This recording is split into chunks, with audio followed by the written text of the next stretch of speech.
All right, so Finny and I are back.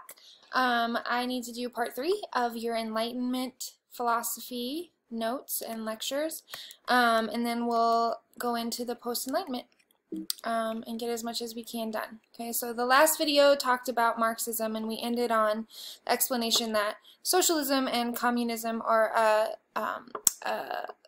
two stepping stones of like governmental and economic structures, according to Karl Marx, and how the collapse of the capitalist system is replaced, or it leads to the dictatorship of the proletariat. So instead of there being a dictatorship of the bourgeoisie, we have a dictatorship of the proletariat, which ends up being socialism, which leads to communism and the abolishment of class distinctions and collective ownership of the means of production. We categorize him as a philosopher as much as we do like a political thinker, just because it's his understanding of history and humanity that has led him to these conclusions. Okay. And then we also talked a lot about Kierkegaard and Kant, which leads us to talking about Friedrich Nietzsche. Essentially, Friedrich Nietzsche is the culmination of thinking of philosophers before him, particularly Kant and Kierkegaard. He had heard said that for morals to be meaningful, God must exist. Okay, so he's saying that if we are supposed to be pursuing this meaningful, like, morality, God has to exist to have given us the definition of that meaningful morality.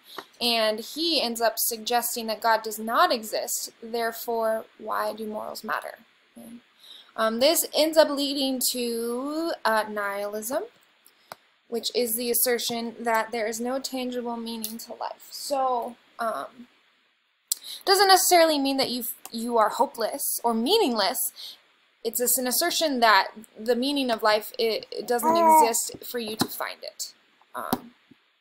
You are destined to just live the life you're meant to live. So it's like existentialism on steroids. Okay. And just like Kierkegaard's Knight of Faith, Nietzsche came up with this like post-Christian modern world equivalent to how we would define morality and what it means to be a moral person. And so he says that the modern world is threatened by the death of God. Okay, and that's similar to Kierkegaard's claim that the modern world is full of abstractions and too much rationality that prevents us from understanding what it means to be human and have a meaningful life. But Nietzsche is saying that God is dead. Not, and we have killed him, is what he says. God is dead and we have killed him. It doesn't literally mean that God is dead. It's not even really an assertion of his own religious beliefs. He's using it as an analogy or as a metaphor to explain that the Enlightenment shifted society from focusing on God and religion to dictate what it means to be human to something more scientifically rational. There's not like a belief in like God bestowing his divinity or his meaning upon us anymore. So he's saying that in that way God is dead. Right? We must create meaning in life, even if life is absurd and meaningless, which is a type of existentialism. And he suggests that meaning is found in creating and embodying the Übermensch, or the above human, or the Superman. So we find a noble man who lives according to his values, much like the Knight of Faith does, knows itself to be that which first accords honors to things. It is value created. So the Übermensch instills values in other things rather than being made valuable through those things. So it is we who instill or bestow value upon our life, not the other way around. And that is also very similar to Kant's view that we treat people as an ends of themselves, not a means. They are an ends of themselves. They're not a means to our happiness or meaning. Existentialism. This is a quick video that summarizes existentialism for you in about 3 minutes, so you can watch that and refresh your memory. And here's a little quote from Jean-Paul Sartre. Man, first of all, exists, encounters himself, surges in the world, and defines himself afterwards. Okay? So the meaning doesn't come first. Our existence comes first. So existence precedes essence. And that leads us right into the Post-Enlightenment. Okay, so you can't get there from here. There's this huge gap, right, between man and God because of all the things that are led up to this sort of God is dead philosophy. And we're left with Freud, Sartre, Camus, and Foucault. There's so many others that we could talk about. I'm hoping that we get the time to, but these are the 4 that we're going to breeze through because these are kind of the non-negotiable essentials. Yeah, my friend said, what are you doing? So sometimes this post-enlightenment period is called postmodern, or just modern, or post-Kantian, or post-Christian. It just depends. All of those are accurate names of this particular period, okay? Because modern pursuit of truth, of science, and rational thinking was deemed meaningless, so postmodern is probably more accurate, since it's the modern pursuit of truth and science and rational thinking, okay? That have faded away after Immanuel Kant, Soren Kierkegaard, and Friedrich Nietzsche entered the scene. Wars did not stop after the Enlightenment, even though many Enlightenment thinkers kind of thought it would. They thought World War II was the war to end all wars. I'm sorry, World War I was the war to end all wars, and it was not, because shortly thereafter, World War II entered the scene. Okay, in 1914, World War I broke out, and it was a non-religious war. And previous to this, people thought, okay, well, religion is what causes the war. Like, once religion is no longer this, like, paramount issue, and once there are no longer theocracies and the church isn't controlling everything, we won't have wars. Well, that was not true. World War I came onto the scene, trench warfare, advanced weaponry, poison gas. Humanist thinkers were watching this and saying, okay, like, we thought that humanities had this potential for good, that they were innately good and had potential to bring about beauty and life. Here they are bringing out the exact opposite. So are humans actually truly good? And so again, just kind of like how Charles Darwin's theories about evolution rocked the religious world, this war rocked the philosophical world. And we started wondering, okay, like, what does it mean to be a humanist thinker if we can see how terrible we are to one another? Okay. They wanted to call World War I the war to end all wars, and we know that that's not what happened. So when World War II came onto the scene, with no religious motive, and quadrupled the number of deaths from World War I, and particular ethnic groups were targeted for genocide, humanists were devastated, right? It led to more despairing philosophy. So they took existentialism and they're like, this isn't even really it. Like, what is the meaning of life if we're willing to do this to one another? This is rather despairing, you know? Like, how do we reconcile our ideology with what we're seeing in reality? Is human nature really good, like we thought? Is there any meaning in life at all? Can we bring about meaning in a meaningless world? And then, obviously, some morality is being redefined. Okay, so we've talked about virtue ethics. That's from Aristotle, and basically the character and the development of virtues can be taught and learned. Okay, and if you've ever seen The Good Place, this is kind of essentially what that whole entire show is about, and I'm going to post more about that. I'm going to encourage you guys to watch it because it's basically this entire unit, but in the form of a sitcom. Stoicism. The greatest good is being content or at peace, and mastering your desires and emotions. So this is Stoicism as an ethical ideology, not as a philosophy. So specifically, what does it mean to be good? Whatever good is contentment or peace. Okay.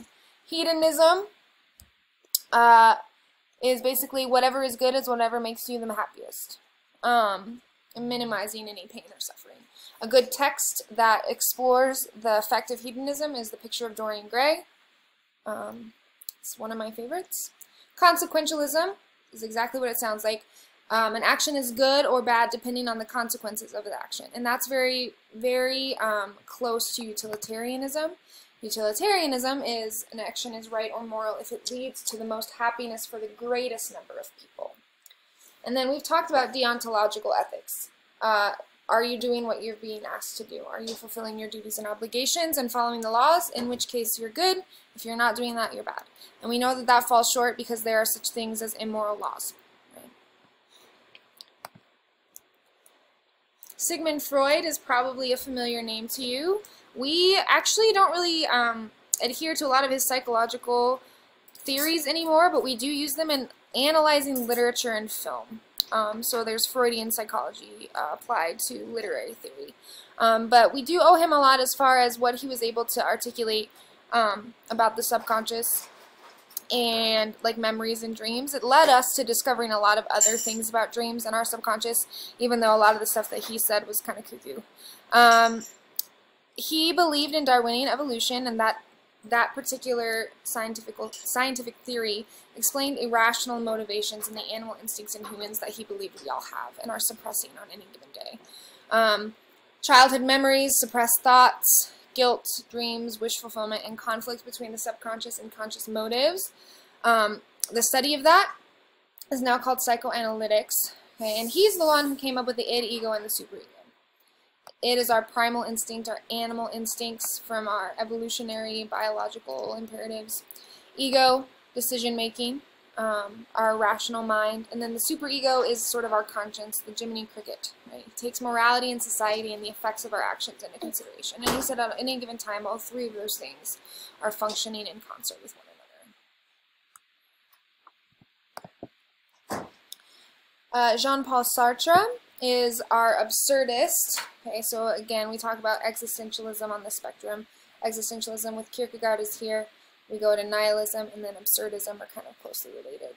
He said that existence precedes essence, which means since there's no God or creator, there's no essence to people before they are born into existence. So your existence comes first, and then you develop your essence, which is very similar to the kind of like tabula rasa that John Locke talked about.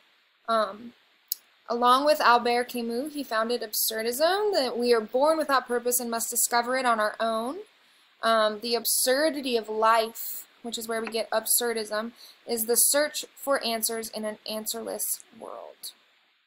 And we are going to talk more extensively about some of the things here, but one of the most important texts to understand absurdism is the myth of Sisyphus, and so I'll probably post something about that in the coming days.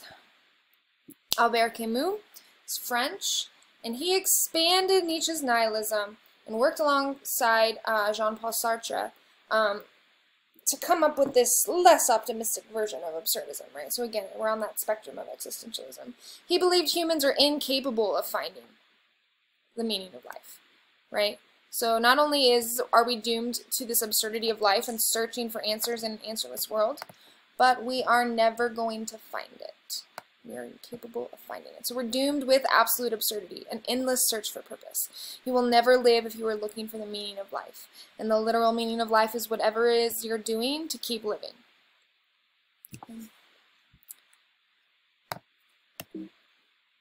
And that is all I have for this particular PowerPoint.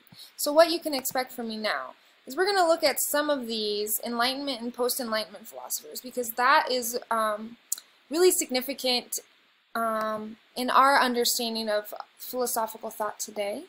I am still rethinking and like reworking some of the tasks that I was going to have us do, but a lot of it's going to be reading, which is what we would have been doing in class. The only difference is you'll just have a lot longer to do the readings than you did before.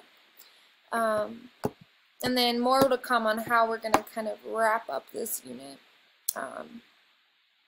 All of it is kind of up in the air. But you'll know as soon as I know what we're doing. Thanks for tuning in. Go back and rewatch any of this stuff that you need to have refreshed. I know the rest of the PowerPoint that we went over, we don't have a video for, so you'll have to go back over your notes. But other than that, that is the last slide on this massive PowerPoint. Congratulations. Have a good one, guys, and I will see you next time.